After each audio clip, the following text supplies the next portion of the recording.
Hello, today we're going to be doing a phylogeny tree of makeup.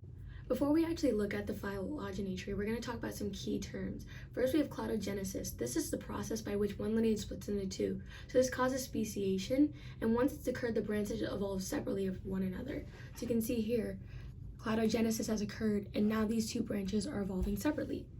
And then we have anagenesis. This is evolution within the same lineage over a long period of time. This is very rare. So you can see here, this just continues to evolve straight. Even though there's some coming up here, it's still evolving. And it's the same lineage.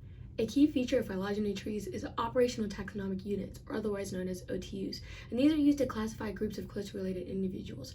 The way that this is done is they base it on the differences in the individual's DNA sequences and calculate a number.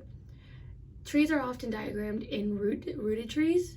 This is a diagram in which the distance between OTUs is known and the order in which species evolved is known as well. It's inferred based off of the distance of OTUs.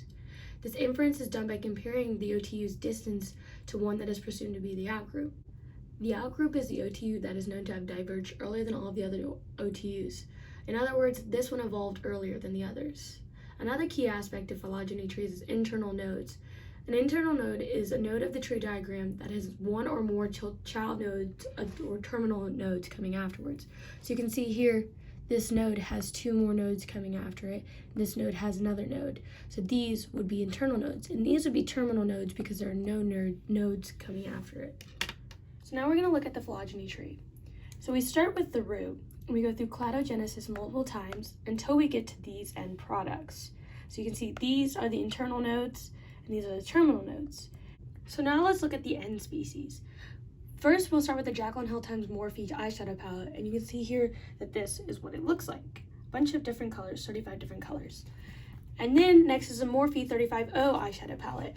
This also has a bunch of different colors and also 35, but very different color scheme. But you can see they're very, very similar.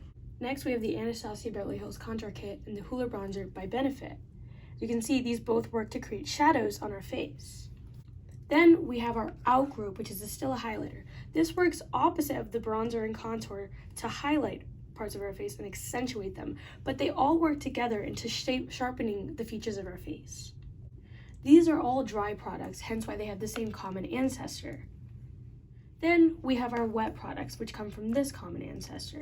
To start with, we have our Tarte Shape Concealer and our NARS Concealer. They're very similar. They work almost essentially the same way, so that's why this is so small. And then lastly, in our wet products, we have the Kylie Lip Kit and the Stila Lip Kit, and they work very similar as well, but have slightly different consistencies, but essentially go on the same way. So the phylogeny tree seemed to split up between dry products and wet products somewhere early on through cladogenesis, and then they continued to go on to form different products. Thanks for watching!